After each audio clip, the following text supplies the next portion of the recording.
Ho, ho, ho, ho. Welcome to the Pommy and Oz Show. We are doing the selection table after a win, which makes it even better. As usual on the selection table, we have ins and outs because that's what we discuss. And we have ins and outs on the panel because people have lives, things get in the way. Apologies are sent from the Lek Dog. He is at an appointment. Paolo has work because we have an early fixture, but in their replacement, I have got a very, very good replacement. I have got the man with the longest surname in the history of Carlton content, Ari Staminakos. Close enough. There we are. How are you doing, me fella? How are you doing? I'm very well. I'm very well. Thank you very much for being the Jack Carroll for appointing me, and the man you'll introduce next is the Jack Carrolls of the group. It's good. It's good to be here. Mate, I'm expecting a lot of centre clearances from you and to pull this show around. Very much. Can't wait. I'll be sure to provide. And the second guy making his debut this year, but he is a regular, as we know, Navy Blue Corner's own. He's not just a genius when it comes to analysing the game. He is also our own John Lennon and Paul McCartney rolled into one.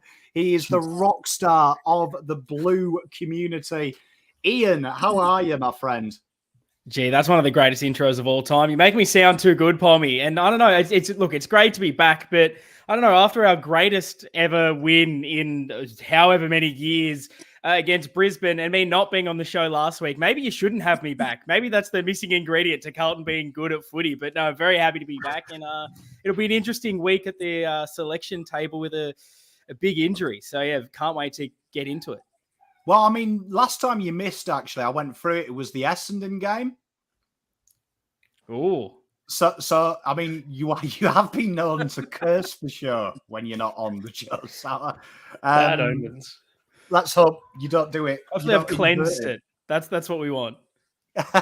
And finally, new addition to the panel, but already the most consistent. A man that not only churns out content historically, but also known for his factual approach, pulls no punches, everyone's favourite, Mr. My Blue Heaven himself, Heath Buck. How are you doing? G'day, Pommy. I'm not quite sure about everyone's favourite, but thanks for that great intro. Yeah, good to be back a second time after what Ian was saying. It was just an unbelievable win. Yeah, I mean, it was just. I got to admit, I'm still in a bit of shock. Good shock. But there was a period in that game where we were going like a busted ass. I was actually thinking to myself, maybe early stages of that second, let's just get our pants pulled down. You know, when that feeling where you're that bad, you think, let's just get belted by 20 goals and get it out of the way and let's have a sort of regroup after that. But, oh, man, I'm still in disbelief that we just were able to pull something out of our back. Well, I don't know if we pulled it out of our backside. We played tremendous football, but some great selections, and full credit to Voss and his coaching staff. I just thought they pulled some really good punches last week at the selection table. So it'll be interesting to see how they go this week. Well, I mean, it has to be said that there was rumours when Carlton turned around. People were watching this show because one of us picked someone weird as a sub or as a player in, and it worked. And Bucky, your debut, you did bring Jack Carroll in, and tell you what, people in the live chat when we were watching were saying this is Bucky's boy, and Voss stole your idea, and yeah, look, won the game. I just thought that probably, and will probably be the same this week as well, is you've got to go in with your fit players, the blokes who put in the work over the preseason. And look, there comes a time, and I think we'll get to it shortly, but it comes a time where these guys, what's Jack Carroll into now? His fourth season at the club. I know he's only 21 years of age and he's played half a dozen games, but there comes a time where you get a full pre-season under your belt. There's guys under injury cloud. He's done all the work, the talk through the club over the pre-season, particularly from, his sort of more senior counterparts through the midfield, that he's put in the work. So why not? I mean, give him that opportunity, and he certainly didn't let us down. I mean, he was tremendous, particularly early in that third quarter, and that goal was just a was a touch of class, that clinical finish on his left foot. And I think my big sort of knock, boys, on Jack Carroll has always been probably not so much his decision-making, but just his composure under pressure at the high level with the speed of the game.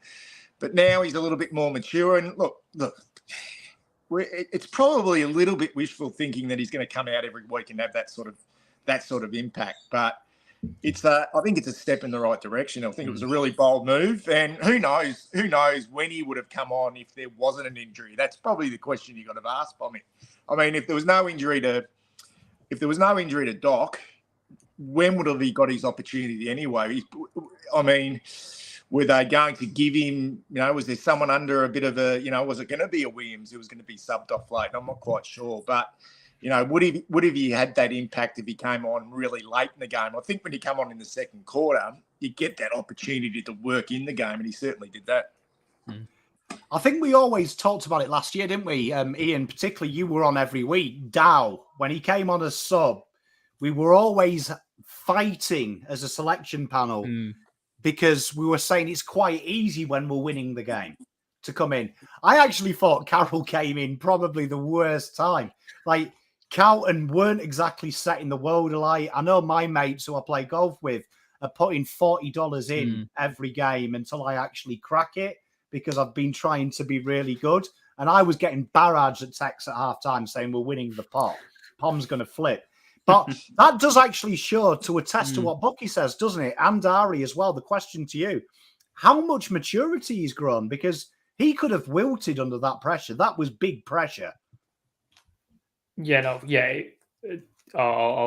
jump in. But it was a moment where it felt like if anyone was going to step up in that moment coming out of halftime, you felt like it was going to be one of the more experienced players. Like, you felt like, okay, Cripps, this is time. Chera, this is his time. But to see Carroll come in and immediately make an impact, like every as soon as he got the ball, like his first couple of touches were like really effective. Like, they weren't exactly the cleanest, but they were effective, and they got the ball forward and they got the momentum heading into heading our way. So to see that immediate impact and to see that ability to just come on and do what he needed to do straight away, I think shows maturity, but also shows an understanding of what he's there to do. It shows like a little bit of, it shows the footy smarts of like, okay, I'm the sub, second half, I'm fresh. This is what I've got to do. I'm fresher.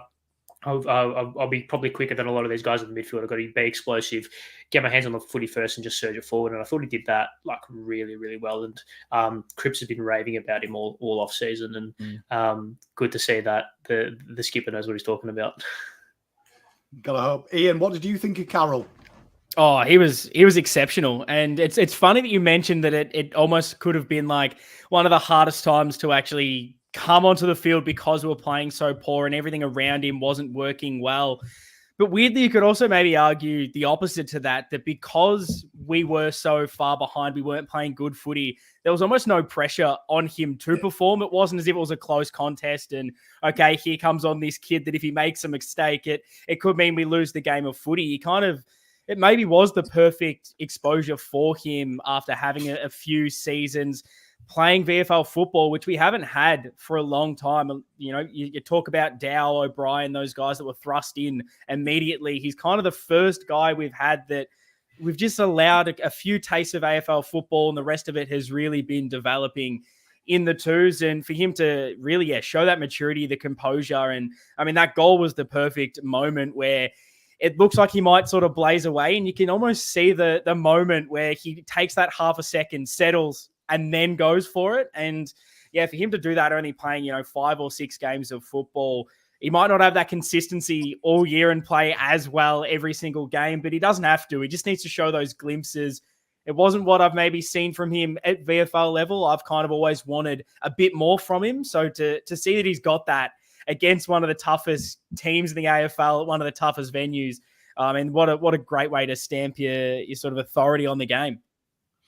Bucky, would you say it's fair to say now Doherty's come out, Carroll probably is pole position to cement his place in the 23? Because we know one's going to drop out for Walsh, but you would say logically Doc was always in the 23. Would you say Carroll's looking at this now as it's a gift horse, isn't it? He plays well the next couple of games. He's cemented his place. Oh, definitely. I mean, I've mentioned it a few times, like I think one thing that Doc does give you is just super consistency. And I think, when you're 30, 31 years of age or whatever Doc is, his output is always at a reasonable sort of level, consistency-wise. He doesn't drop below, like into a poor performance. I think we've just got to be a little bit careful. I know it's a great opportunity for Jack Carroll to come in and have an impact, but I think we just got to be a little bit cautious that it's he's still only played, what's he played now, 7 or 8 games. And you forget how young he is. I think I read somewhere, not quite sure who it was, but someone mentioned that he missed out on being eligible to be a rising star by about 6 or 7 days or something like that. I know he was the youngest player taken in his draft. But yeah, look, I think right here, right now, it's a little bit lean pickings, mate. Like we're just dying to get Sam Walsh back into the mix. But apart from that, who is that next, I suppose, hybrid midfielder to come in? Because what we saw with Jack Carroll is he's pretty bloody good on the inside, and he showed a touch of class on the outside as well. So I think the opportunity is for him over the next couple of weeks to take that position, but don't expect we're going to get, your 25, 26 disposals from Jack Carroll. I think he'll work into the season, hopefully at a nice rate. But it's going to be tough for him. I think it is. I think it's a big step, and maybe there was that sense of adrenaline coming in and knowing he's coming into that situation in a big game, and now it's a mental game as well. So hopefully the boys can get around him and just showing that support, because I think there is some talent there, but I'm just still a little bit cautious. If I'm perfectly honest, I'm always a little bit cautious about these blokes not to get too far ahead of themselves. Mate, he's Fremantle legend, is old Jackie Carroll. I'm looking forward to seeing it. Well, we'll start with you, Ari. You're the guest. This is the team last week. We've got new graphics as well. I did spend all week. You all had some opinions. These are the new graphics, so let me know if you like them. I've brought in everything you asked for last week. Chat. This is the team, Ari. So before we look at your team, from a selection point of view, was there anyone that you thought he was underdone, he was rubbish, he could have done more, and anything that you thought maybe could have stopped the first couple of quarters happening from a selection point of view? Well, I think it's hard, kind of hindsight obviously is your friend in this situation, because you can point at holes that become apparent after the game. But I think when you're looking at it from before the game's perspective, obviously with the outs, it would have been great to have Walsh, would have been great to have Whittaker, would have been great to have Barden or Marchbank or Silvani. I think we played the strongest team that we probably could have, based on the players that were available. Could we have changed it? Yeah, at time, could we have made different changes? Yes, but would they have been improvements, drastic improvements? Probably not. In my opinion, it would have been sidestep moves. So I don't think from a selection perspective, I looked at it and I thought, okay, there's a glaring omission there. There's a glaring hole here. Like I said, it would have been great to have Whittaker in there. I think that experienced head, probably when Brisbane kicked their third or fourth, that experienced head in the defence can probably settle that down and stop it getting to that 6 and 7 mark. But I thought, barring the first quarter, because I think in the second quarter we actually did quite well defensively. Barring the first quarter, I think the back six more than held their own. It was good to see Zach Williams back out there and playing a very good game in his first game in a year, which was great. I thought maybe not from necessarily a selection perspective, but more of just an application perspective, we were off it in the first kind of quarter and a little bit. But yeah, I think as you kind of saw as the game progressed, that from a selection perspective, I think all the right boxes were ticked. But yeah, I guess it all kind of, even the Carroll box was ticked as well. When he came on, he made an impact, but that was kind of through necessity in the time that he came on. So you never know if Doc doesn't get injured, what happens there. But yeah, no, I don't think, and as you'll see from my team, I don't necessarily think that there's any drastic changes needed or should have been made before the Brisbane game. So this was your team. You had an opportunity to throw a cat among the pigeons. Spoiler, someone did cat among the pigeon. But Ari, talk to us about your team. It looks pretty, I've got to say. Yes, thank you very much. I designed it all myself. Like I said, it's pretty stock standard. I also think I think a little bit of my rationale behind not changing anything is got to do with the buy that we've got coming up. I think try and keep a little bit of kind of consistency and trying to keep a little bit of kind of continuity within the list that we've got for the consistency that we got for the first 2 weeks, because I don't necessarily see the total benefit of bringing someone in for a game and then having the bye the next week. I feel like if you can try and keep it the same across the 2 weeks to give at least 22 players 2 weeks of solid football and then go to the break like that. And yeah, like I said, I didn't necessarily think anyone played poorly enough to get dropped when you take in that factor as well. Obviously, Carroll comes in for Doc. I don't necessarily know what that means for the rotation mix. Obviously, Doc, I don't know the numbers exactly, but I don't think he would have spent too much time behind the ball. I think the talk preseason was he'd be more of a midfield wing, half forward kind of rotation. So whether that sees, obviously Jack Carroll probably can't go onto the wing. So whether that sees Cottrell move up to the wing or even a Cunningham move onto the wing, and obviously Akers and Hollands will probably have to burden that load quite a lot, even if it means a Chera or even a Zach Williams, we don't really know. So I guess that's for Voss and his team to figure out and for us to see on Thursday night.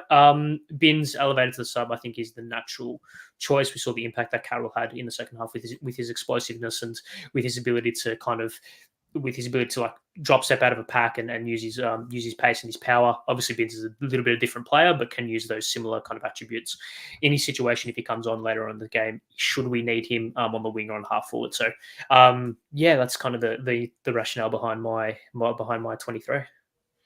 Ian, have you got any questions in chat? Fire your questions in. Pick on Ari. He's here as a guest. So be mean to him if you have to be. Put him on the spot. But Ian, we'll start with you. Any questions on this one?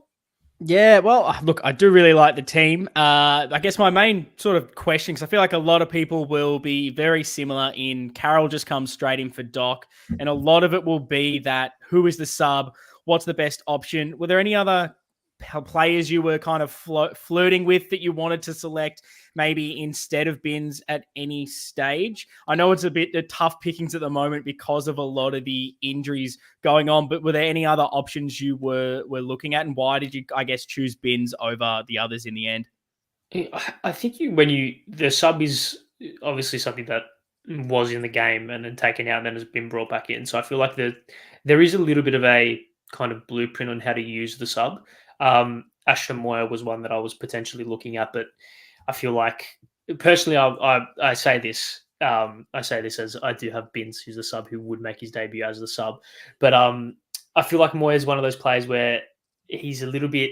You kind of need him to like play, give him the moment to like really throw him in the deep, and I feel like he's a sink or swim type player, and I feel like he's a player that would benefit from playing a full game to like really like work himself into the game. So having a kind of stop-start kind of debut might not help him with that. Obviously, Chincotta was another one as well because of I wouldn't say lack of depth, because obviously Boyd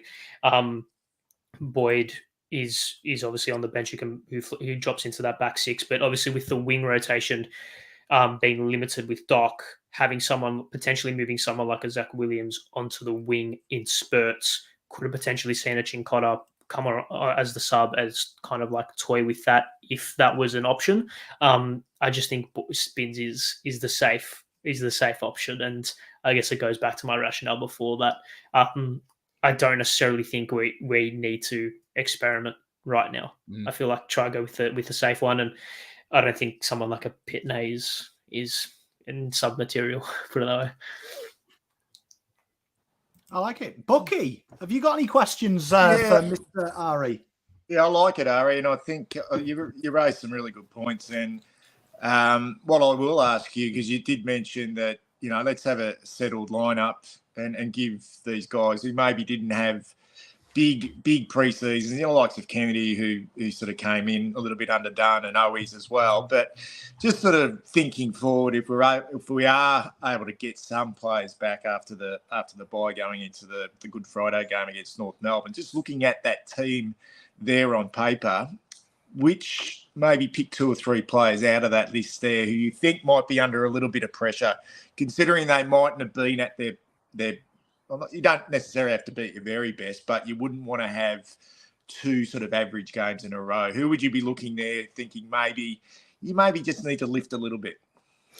Well, I think the immediate one is Lewis Young. I just think that's the fault of Whittaker coming back and him obviously being a natural replacement. But apart from that, I think you need to look at the players coming in and what their assets are. I think the one probably for me, Matt Kennedy, obviously played. We saw him spend time forward, and we saw him do that as well late last year when he came into the side at times.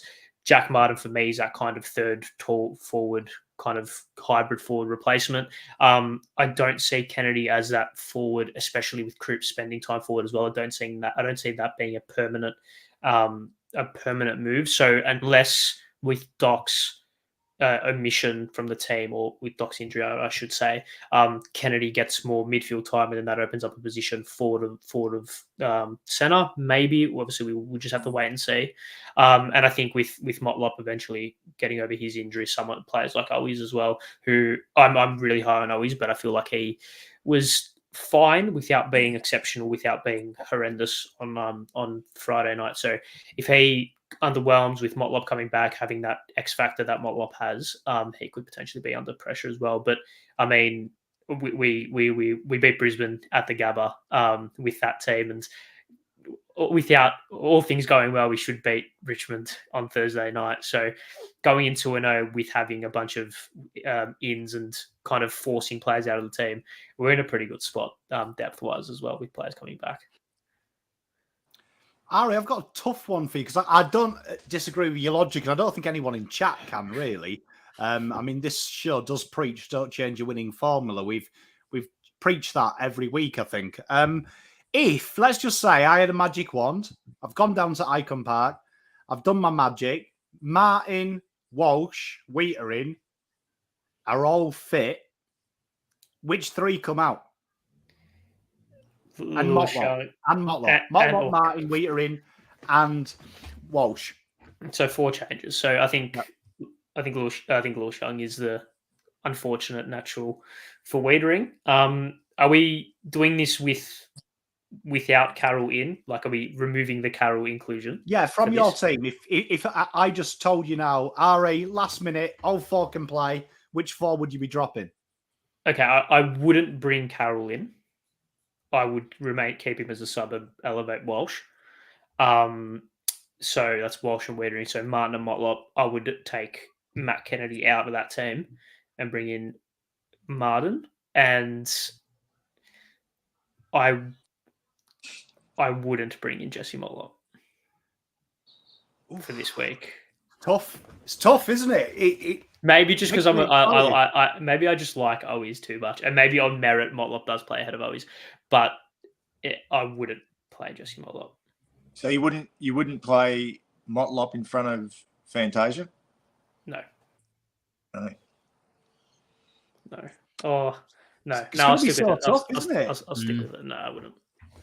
Geez, where's that lead Corey Durden?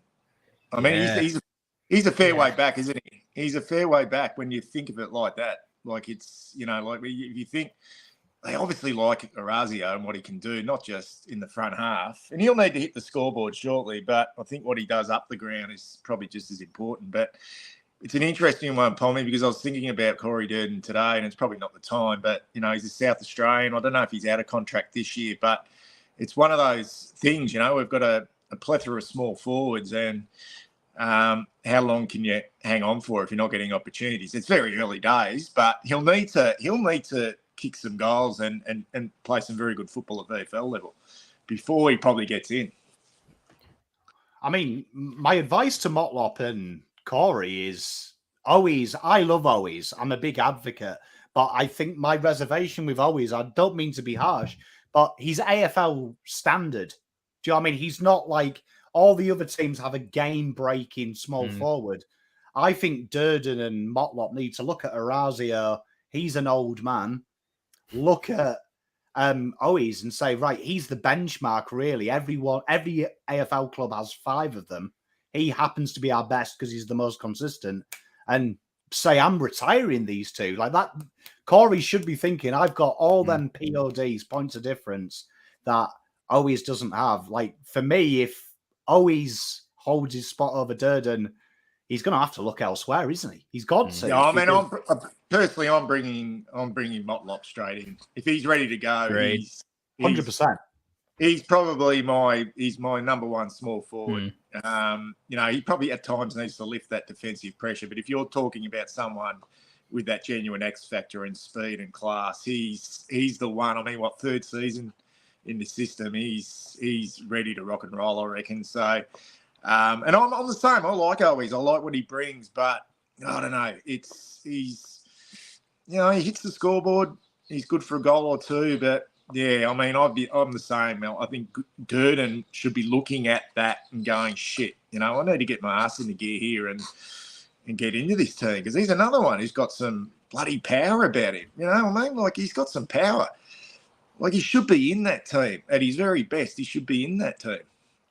Would you say as well, and I agree with Ben here, that the big thing Corey's known for at the moment is his ability to defend and chase.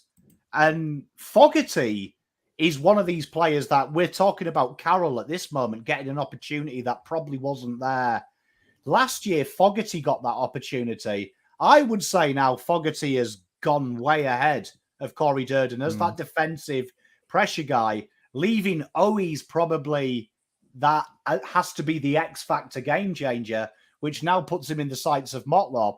Could be a really interesting one, isn't it? Because Carroll should be looking at that as the example.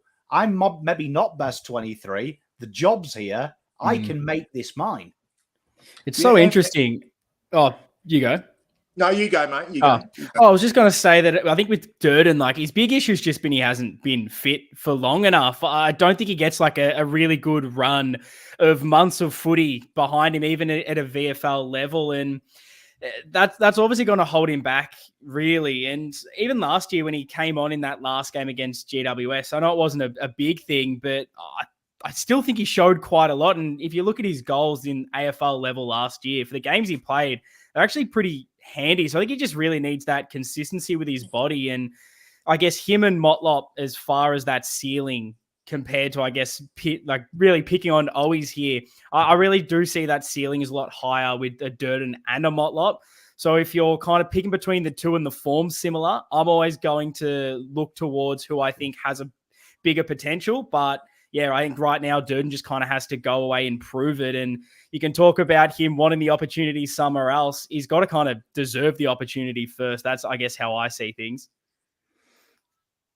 Yeah, I'll just quickly jump in. I also think it's got like the makeup, and kind of, if you want to like write down the forward line on paper, you got like Charlie and Harry non-negotiable, and then it's that next third tall / mid-size, which right now is Matt Kennedy, and you'd assume once Jack Martin is fit, he comes into that role. And then you've got Cottrell, and Cottrell I think is somehow become irreplaceable in this team just because of his work is so underappreciated, like covering the fat side of the ground, his ability to go up and back all day, Cunningham's ability to move up, push up to the ground and be clean around the ball, even though he had some moments on Friday night. He took his goal quite well, which was the fire starter for our comeback. So it leaves, and obviously Fogarty's that defensive pressure base too. I mean, I think the club released the compilation or the montage of his tackles today or not long ago. You can't take him out of the team right now because of what he's doing off the ball. So it leaves really two spots for 3 or 4 or 5 players, depending on how you look at it. Because then you throw Ashton Moy into the mix as well, who can fill a couple of different roles in that. Is he that third forward? Does he play a genuine small? We don't know. So we've gone from having 0 small forward options and having to put Ed Kerner down there not long ago, and now we've got too many. We could field a whole team of small forwards. So it's just one of those funny things in footy. Yeah.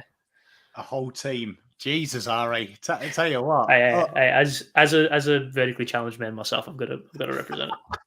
But to be perfectly honest, though, we'd love at least one of those to turn into. I mean, what Fogarty does is fantastic, but we want one of those genuine sort of small forwards to turn into an A-grader. And right now they're probably not there yet. And I think the best teams in the competition have got. I mean, you look Bobby Hill last year for a perfect example, and the Cats in 2022 with those three, Stengel, Close, and who was the other one they had down there? Myers. Stengel. Yeah, and Myers. You know, we would like our boys to, and they're still relatively young, to reach that point. You know what I mean? And once they reach that point, then, geez, watch out. But right now, we're still waiting. We're still waiting to a certain extent on one of those younger ones like a Motlop or a Durden to take that next step. We're still waiting. Mate, I agree, Bucky. And while you're saying that, same question that I asked Ari, we'll go to your team next. From last week's team, was there anything that you felt, you talked about what Voss got right, was there anything that you felt they didn't? Because we talked quite heavily, and you and me were in agreement last week, don't risk anyone fit. And obviously they brought in Owies, who I felt at times personally looked a bit underdone. Did you feel like they might have made the mistake, backed the wrong horse with that one? I think we had to be perfectly honest, I think we had our hands tied just looking at the alternatives, you know, and we probably just needed a little bit more in our front half. You know, we needed just someone to be there. And I think he did some nice things. I think, you know, there was that nice bit of play where he set up a Charlie Curnow goal in the third quarter was, you know, so I wasn't down on Owi's performance. I think from a structural point of view, I love that he's back Lewis Young in. And I thought he was, I wouldn't say he's exceptional, but I think he just got stronger and stronger as the game progressed. Same with Brody Kemp. And all those sort of areas that we're a little bit worried about, you know. Williams coming in, was he underdone? But I thought he ran the game out really well. Whether he can have that same impact in his second game back, we'll just have to wait and see. But I like, you know, we've even got Elijah Hollins to think about, you know, after the bye as well. He's sort of been a little bit forgotten as that, you know. I mean, he'd be knocking on the door, whether he's a high half forward, pinch hitting in the midfield. So no, I think we got pretty much most of it right, Pommy. You know, there was some blokes. I mean, I mentioned to Ari before. You know, like I didn't think Ollie Hollins had a great game. I thought we were probably beaten on that wing. Did he have the McCluggage wing, Hollins? I can't remember what player he had on his wing, but I thought he was relatively quiet. But what he did do really well, Ollie Hollins, was when everyone was sort of running down on the ones up and down on the one spot in that last quarter, he was still going. He was laying tackles and he was getting to contests. So I think personally he'll be better for the run.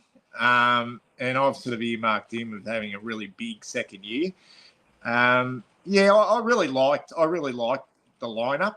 But in saying that, I still think there's room for improvement across the board. But you know, defensively a little bit loose early in the game. And I don't know about you boys, what's the plan with Adam Sard at the moment? It was almost like he played that real lockdown role on Charlie Cameron, which allowed Williams and Boyd really to get up higher up the ground and be the distributors. I don't know if you saw that or noticed that. It's a little bit difficult not being at the ground, but could you see this week against Richmond, whether he'll take Shai Bolton? I'm not quite sure, and stay with him pretty much for the whole game. But anyway, I'm similar to Ari. There's just not a lot coming through at the moment in regards to depth. You could probably throw a blanket over the subs, but I'm going with Bins, and I could probably see a situation. Now, it probably won't happen where Jack Carroll starts as a sub again and Bins actually comes onto the ground. So they might be reluctant to start a debutant as a sub. And it might be a really good opportunity to start Bins in his debut game because he's had a strong pre-season. And, he can play probably a similar role to Doc. He can play, you know, up around half forward, pinch hit across the centre line. So he's pretty flexible in that regard. He is a genuine winger, but he can also play across half forward. Whereas I think Carroll is pretty much either a high half forward or a midfielder, whereas Bins can play a variety of different roles. But yeah, I've gone with the exact same lineup really as Ari. I can't see any changes, but you know, I want to see some improvement from Kennedy. I want to see a better game from Hollins and a bit more from even Fantasia. I like what he brings to the table, but we want to see Orazio hit the scoreboard. You know what I mean? We want to see him hit the scoreboard, and but my big interest is with what's happening with Adam Saad at the moment. You know what? I want to counter that to you there, Bucky. Do you? I really enjoyed that, and we talked about it in the review quite a bit. Saad playing that tagging role almost on Charlie Cameron, who probably is the hardest small forward. The guy is an animal, isn't he? Let's be honest. He's an animal. He has many ways to skin a cat. What did you think about when we've seen Voss do that before? He likes to get Saad 25 touches and kind of negates it with Saad's aggression, and he's attacking and makes it. And we saw that really successfully with Dan Butler when we played St Kilda, that Butler kind of had to shelve his game to chase Saad. This time it was more like what we used to see Nick Newman do and just be a pain in the arse. Do you also think, though, that kind of maybe takes away from Carlton, though, that we didn't look to run it out? And I thought in the first quarter particularly, that's probably what got us into trouble, that we weren't looking to move it by hand. We were looking to move it by foot. Do you think that's something that maybe Carlton try and evolve and spread that role a little bit? Because not every team has a Charlie Cameron. No, but not every team has a Shy Bolton either.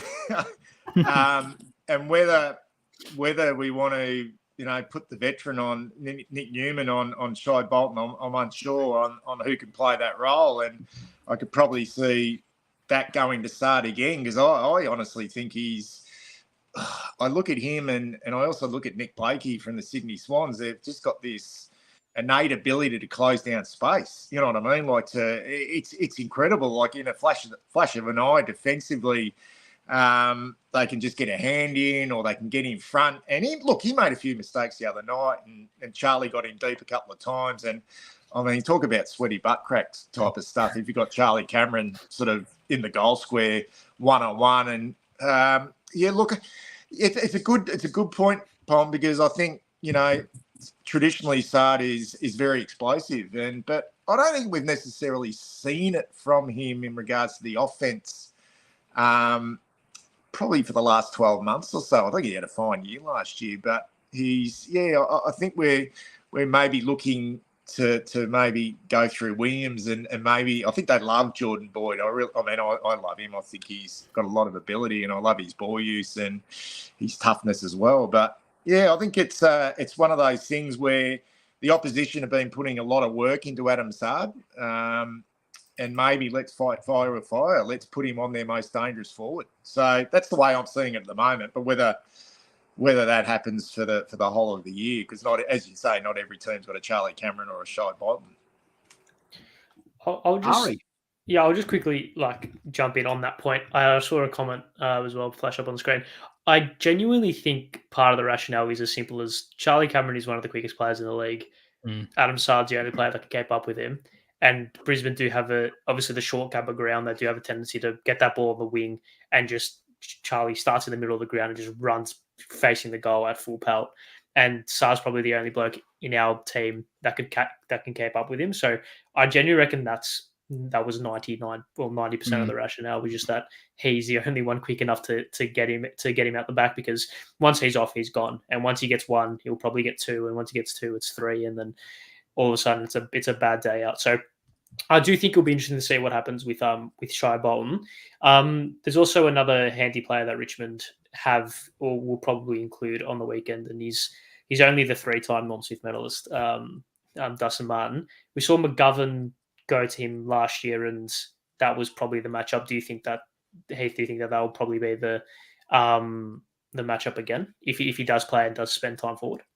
I think so. I think it's a really good point. I think I remember Gav played on Pickett a couple of years back from Melbourne and did a really good job. So I mean, he's got that speed as well, and I think physically, I think Martin's going to probably use his body probably better than any medium-sized player in the competition. But what we do know about Gav is he's great at positioning his own body. But does that allow then, if that is the case and they do spend Dustin does spend a lot of time forward, does that then allow Brody Kemp to become the interceptor?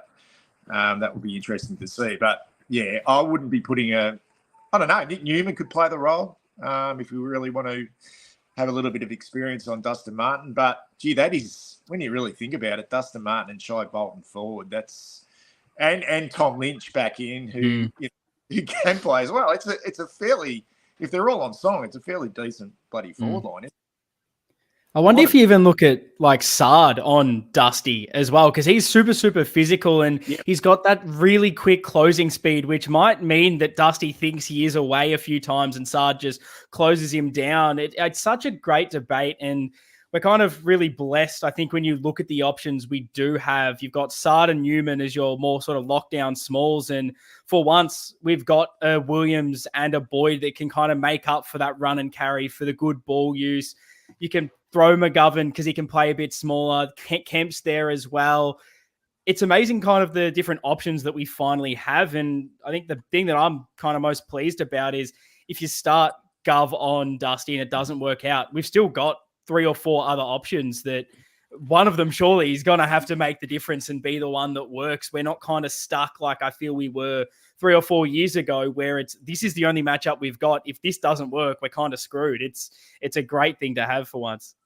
I don't know about you, Pommy, but I think, I mean, Richmond's midfield was rudderless, toothless, slow, terrible on the weekend. I feel if Martin's ready to go, he's going into the guts. That's my feel.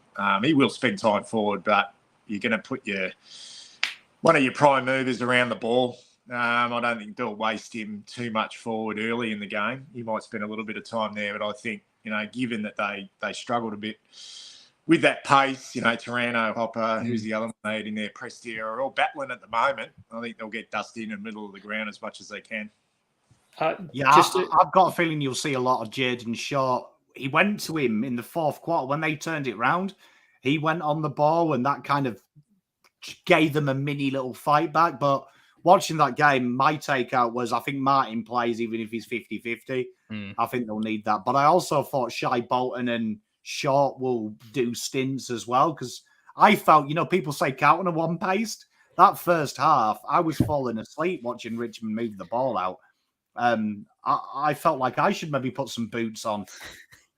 Yeah, they're slow. They're really slow. I mean, Liam Baker they can throw up there as well. He could give them a spark in the midfield. But I think Taranto spent a fair bit of time off the ground as well. I mean, him and Hopper wasn't too bad, but geez, Prestia was down on impact. Just so I'm hoping that those 3 boys have similar type games, because if they do, then it could get pretty messy for Richmond. We love it. We love it. We love it. Ian, we come to you. Yes. Well, did you think anything of the team selection? So we asked Ari, we've asked Bucky, we'll ask you.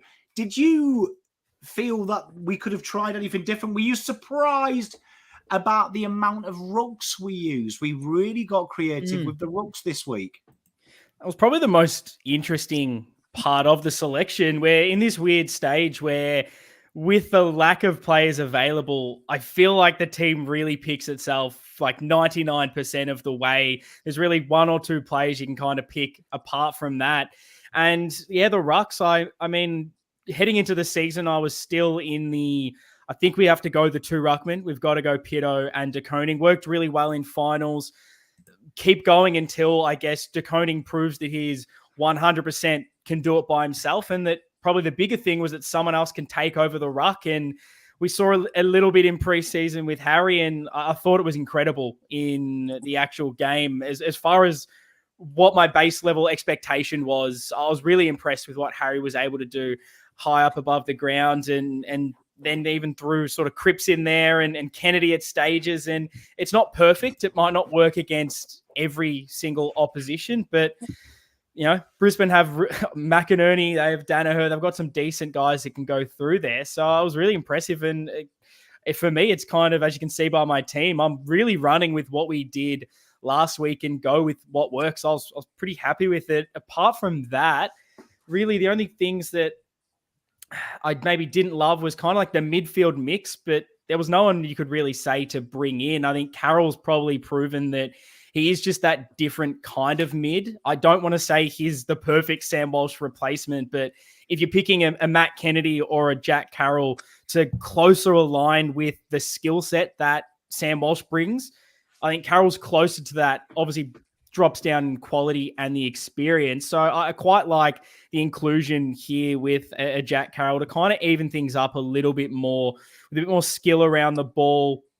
And then, yeah, apart from that, I kind of haven't done a lot else. I've got Binns as my sub, along with everyone else. Feels like we're incredibly aligned in this. Pretty hard to pick the sub for me. I flirted a little bit with a Billy Wilson, and I maybe thought that the fact that he can cover the halfback was a little bit better, and I maybe preferred that if we wanted to sub a Williams or something along those lines. But I don't know. Is he ready? I'm not 100% sure. His form pre-season's slightly maybe better than Binns, but Binns had that full year apprenticeship in the twos, won the best player in the VFL for us. So I think he deserves a shot compared to the others. And yeah, that's kind of the team I've got. Feel free to pick it apart. I've got a question for you because, I mean, I've seen the same team 3 times. So I'm running out of digesting questions. But Bucky put in a really good point about McCluggage beating Hollands. And we saw last week, what surprised me is you can see Hanson's got a bit of say now, because Carlton were trying different things. And one of the changes in the second half, Cripps, and when we did the review show, people were surprised. Cripps spent a lot of time on the wing, and it took a little bit away from his game, but he went to shut down McCluggage because they used that as the outlet ball, and that cut us apart in the first quarter. That short kick, and then they fire it off to McCluggage, and he goes. And because Cripps was there, he bodied him, and he slowed him down. When you look at this team, do you see there's so much versatility now?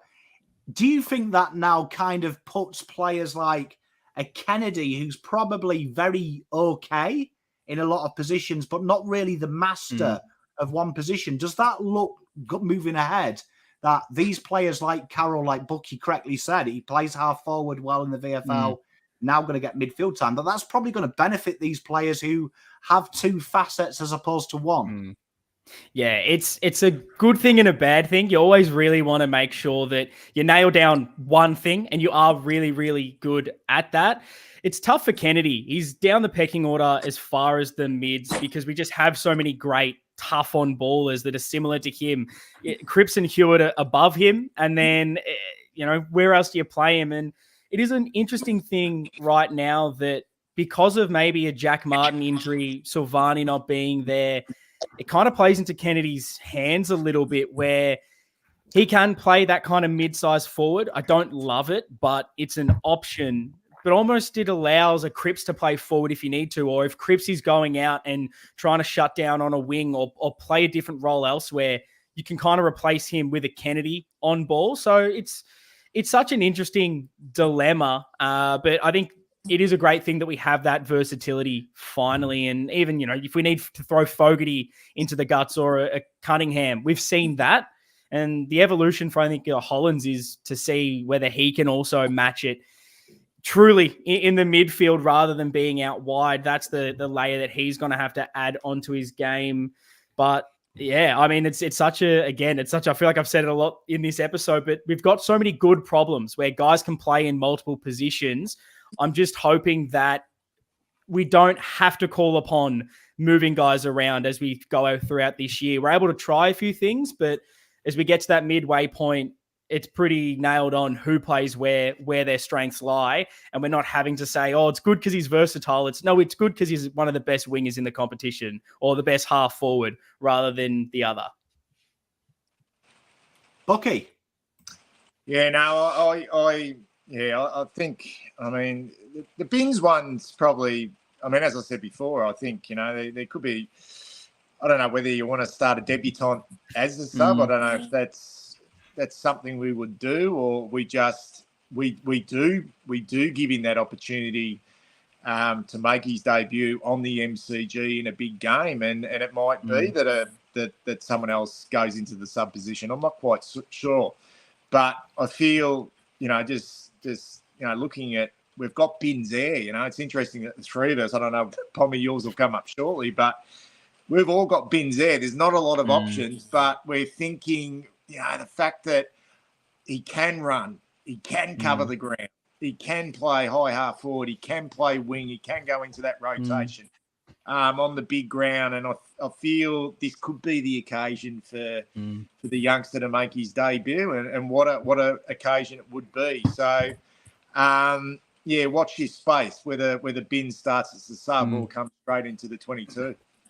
And I don't want to be, I guess, disrespectful to a Sam Doherty, but I wonder if the inclusions of a Carroll in this instance, and there's definitely going to be other players that can step in, but I wonder if that helped the team balance at all. Like Doherty, heading into this season, I'm not sure if he really had a nailed on position. He's kind of like that jack of all trades at the moment. We've sort of sorted the defense out, so we don't want him down there. Played a bit of wing, midfield, half forward. So obviously as bad as it is, and there's so many other qualities that we're clearly going to miss with Doherty, but I wonder if we are to lose someone out there, and obviously you don't want to lose anyone, but whether it helps selection wise, knowing that you can maybe bring in someone that is more renowned for that position rather than almost trying to shoehorn Doherty somewhere because he's just amazing and you need him in your team, but maybe you can specialize a little bit more somewhere else. And I like that maybe Carroll had a little bit more pace, I guess you could say, than a Doherty in the midfield. Someone just mentioned in the chat poem about Cohen, Lockie Cohen being potentially a sub, which is not a bad shout either.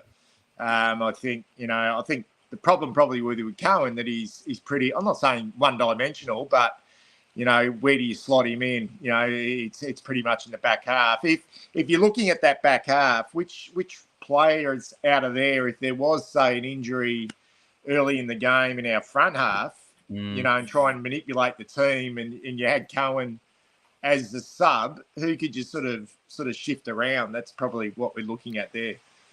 Oh, that is a really good question. I think that weirdly, and maybe it's just because he kicked the one goal in the preseason, but I don't know, Jordan Boyd around the front half does excite me with his just ball use. Him as a half forward, I know he did play sometime on the wing anyway, so he kind of does know what it's like to be a bit higher up the ground.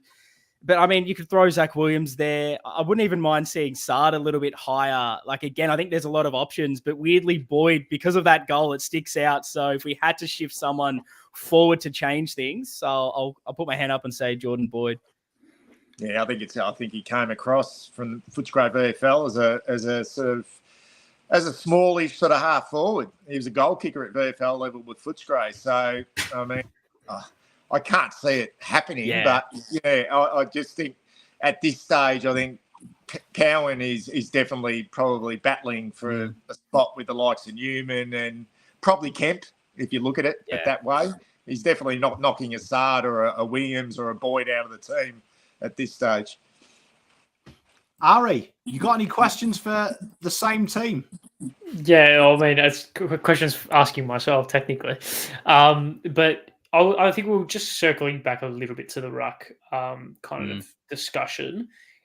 Assuming Nankervis, who's been rumoured to play, will partner Naismith, who is an experienced or has AFL experience in the ruck. The talk about the two ruckmen is that if you're going to play both of them, it's against teams who do have two kind of out-and-out ruckmen. Obviously, Brisbane have McInerney and then Danaher pitches in, similar to what Harry was able to do. Is that if you don't play two of them in this game, is there any games in which you do see them, where you do see both of them playing?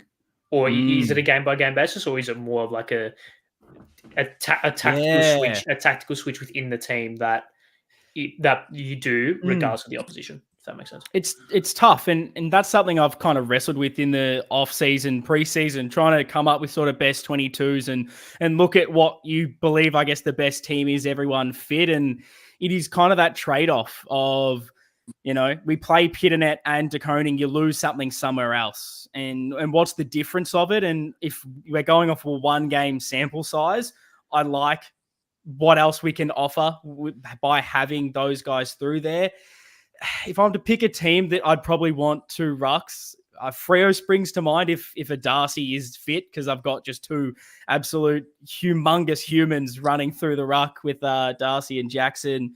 But yeah, maybe it's even interesting because Jack Martin's not fit at the moment. We don't have that kind of third tall down forward, whether we do look to put Pitto in to allow a De Koning to go down forward and be another marking option if we found that was another avenue that we struggled with last week and we want to change up. Wouldn't surprise me if they looked at that and thought that Pitto's a little bit closer to full fitness and they did want to go down that route. Yeah, well, obviously we saw De Koning, what he was able to do in the semi-final last year up forward, and really make an impact. And even, I mean, my mind goes back to the 2022 game where I'm almost certain both of them played, and De Koning was able to come on like late. I guess the whole rationale behind Pitney playing both of them is that Pitto, where's the ruckman down? De Koning comes in, uses his athleticism, using his ability to jump and his kind of powerful nature and his agility to kind of dominate. And I guess that was a way that we were able to get over the line in 2022. So it's an interesting discussion, and I'm almost certain that both of them will play at least a couple of games this season, regardless. So we just have to wait and see. I love it. Well, we come to me. So there was a black sheep in the house. I am the black sheep. I've got something new to talk about. I looked at the game last week and I thought, all in all, it was as good as you could expect. I mean, you win. How bad's a win? But I did feel like there was an area watching the Richmond game, 2 areas that we can improve on. 1, stoppage and centre clearances. Gold Coast smashed them. That's our strength. So I didn't want to affect that. But the second was the ability to have an extra kick inside 50. And I felt that was horrible against Brisbane. We had to manufacture it with pressure. I felt like we really missed Jack Martin. So that being said, I brought in Ashton for Owies. And I've got to give a shout out to my mate who works up at Coburg, who gave me the world's biggest report on Ashton in their VFL game. I looked at it as well. There's no VFL game this week, so we couldn't really analyse it. I figured I'll keep Owies as the sub there. So if it goes Pete Tong, it doesn't ruin structure. But I was happy with Connors, Cottrell, Fogarty and Orazio playing that hybrid and then playing in the small role. For Ashton comes in, he's that lead-up third tall. He, by reports against Coburg, caused them all sorts of problems. And watching Richmond, that killed them. That killed them. That extra kick, and especially when Lukosius played that role, it really gave them ascendancy. And I feel like that is Richmond's weak area. Aside from that, I didn't want to change a winning formula. Carol, I feel like it's the right message. Week before we have a bye, make a debut big time. And Ashton Moore, for me, absolutely big time Charlie. He's a big time Charlie. And the goals are coming from the midfield. Let's bring the boy in and do what you've paid to do, because I love Ashton. So that is my team. Pull it apart, boys. So with Ashton Moore, you're playing him as alongside Harry and Charlie as just sort of a forward pocket or a high half forward. You're getting him up the ground a little bit, Pommy, or you're keeping him deep? I'm paying him exactly how Jack Martin the role. So we saw Connors try and do that. Cottrell tried to do that to an extent. I feel like Ashton he's almost a copy and paste of Jack Martin. So get him at that high half forward, get him involved in the game. We saw in the preseason Voss like to roll the dice and give him a few stoppages, get his hands on the ball and say to him, look, there's a spot here. And I think he's the only player who's out at the moment. We don't have a like for like. We are in young, might sound far-fetched, but they're both big, tall, and can defend. Carroll can still go in and out like Walsh. I don't feel we've got that medium-sized forward, which is Ashton's bread and butter. I totally agree, mate. I'm right with you. You know, like I think I think it's probably been a weakness of ours for, obviously not having Jesus there as well. He'd probably be playing that role, but I feel this kid potentially, and potential is a big word, has got that in spades. That sort of, it is a bit of the hybrid forward who's got exceptional skills, and I think it'd be an exciting pick Thursday night if he does make his debut, and I like it. I personally like it. I think we've got probably enough smalls and enough guys there who can do, who can keep the ball inside forward 50, create a lot of turnover.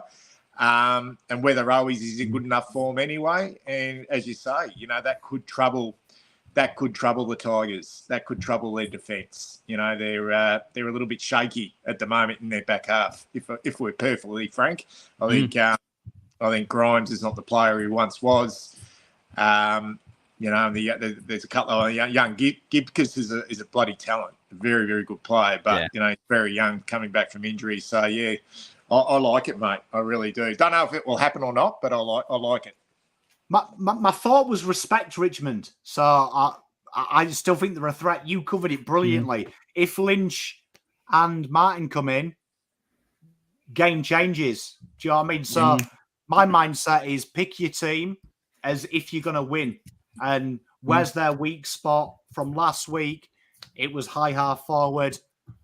Always for me, no disrespect to him, he did his job. I just felt didn't kick goals, didn't really provide anything that the other guys didn't do playing that role. But we didn't have that third medium-sized high half forward.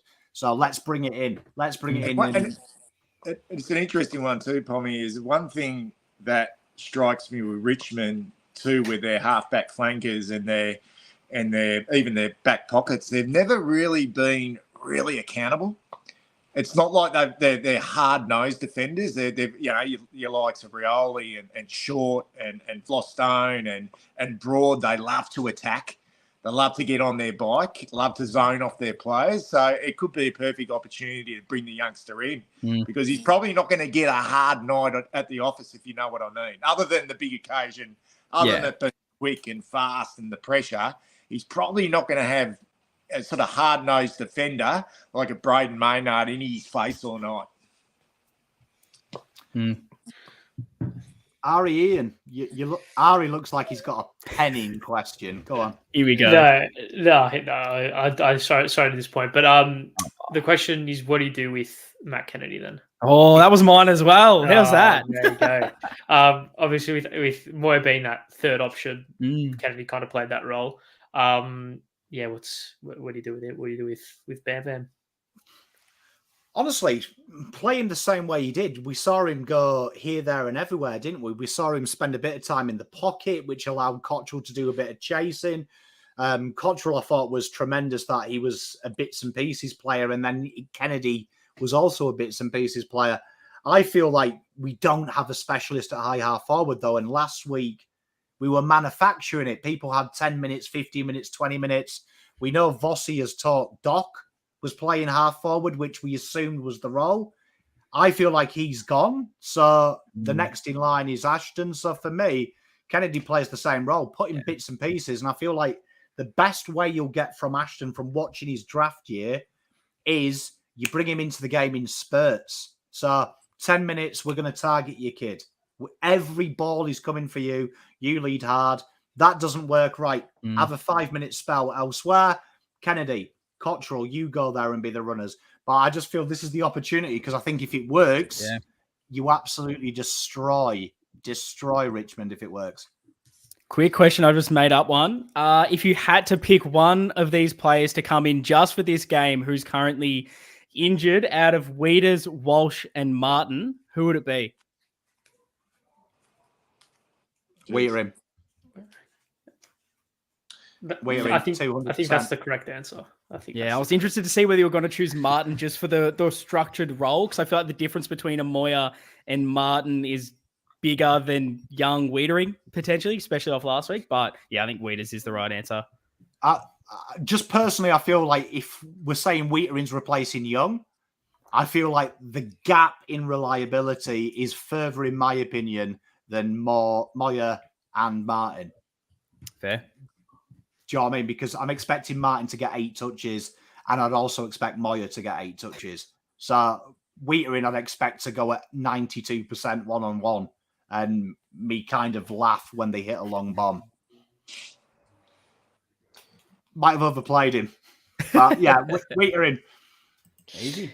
There you go. Yeah, me as well. Well, I added something for your chat just so you don't have 23 players to pick from. So, as always, we do what we always do. We save 1 each.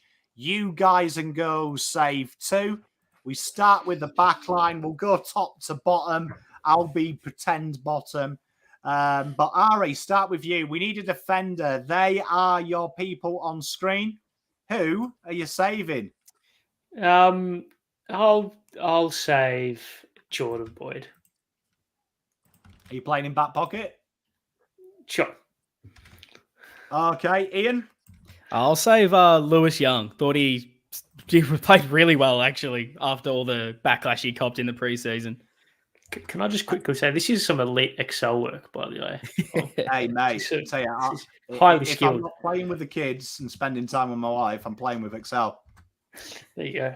Brilliant. I've probably worked my way around Excel more than my wife, and I've been married to her for 10 years. So There you go. There you go. Bucky, who we saving? He's on the verge, I reckon, of he's probably a fraction away from being our next whipping boy, but I'm going Brody Kemp. We need to put time into him and just continue to back him. Mate, I couldn't agree more. Couldn't agree more. I'm going to save the man that's going to absolutely towel up Dustin Martin.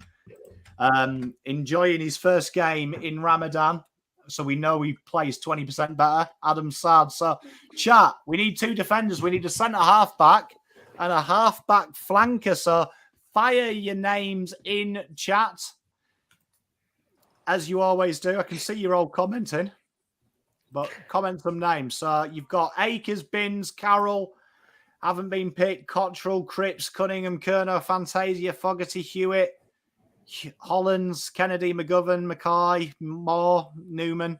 Always a lot of Zaki and a lot of Gov. Oh, chat. Gavin. Chat, Gavin. You're good at this. So, And Williams. Williams, look at that. That's a good team. So, we're now on the centre line and followers. So, Ari, midfielders and followers. Who are you saving? One of them. Give me Akers on the wing. Yeah. Ian? Give me Hollands on the other wing. Wasn't amazing, but he definitely deserves to keep going.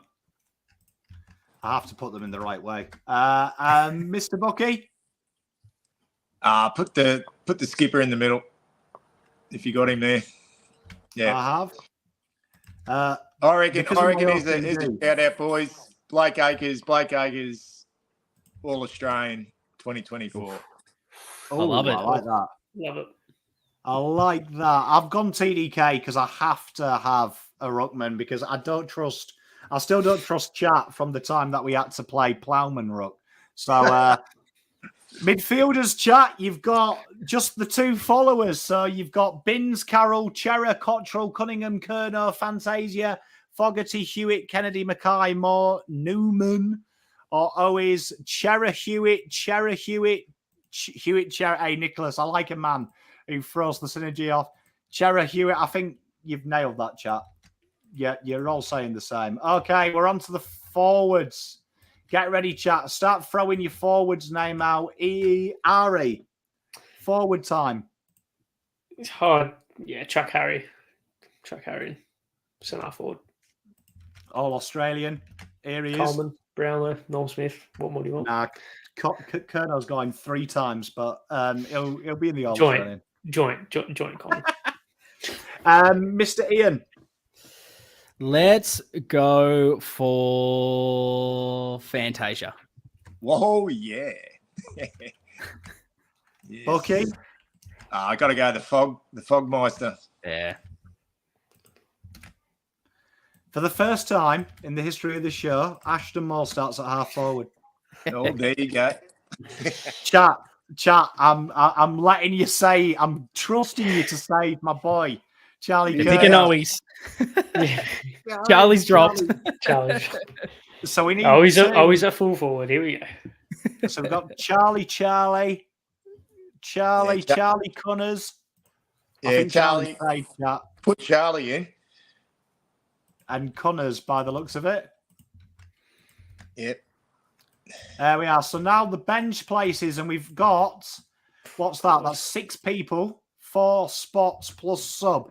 So we'll go with the interchange bench, 1 each. Ari, Who's left? Who's left? Binns, Carroll, Cottrell, Kennedy, Newman, Owies. Ooh. Oh God. Okay. Oh God. Okay, I'll pick Cottrell. I just think he's that important to the team. But yeah. Ian? Got to keep Carroll in the team for me after a breakout performance. Oh, Carroll. Bucky? I'm putting a spanner in the works. Always.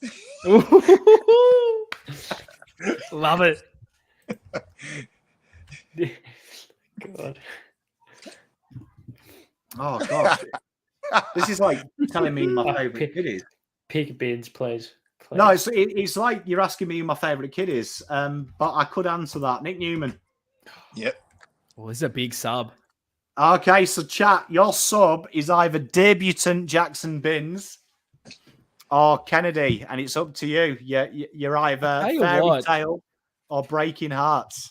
If we do go this, I actually really love, not to try to sway the viewers' vote here, but I do love the idea of Kennedy as the sub. If out of all the sub options, if it's between him and Binns, I prefer Kennedy. So at the expense of Moya coming in, I reckon it's a great shout.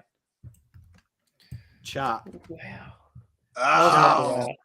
That's not the That's last our time team. go, to be What honest. would have been more controversial if Kennedy was actually dropped?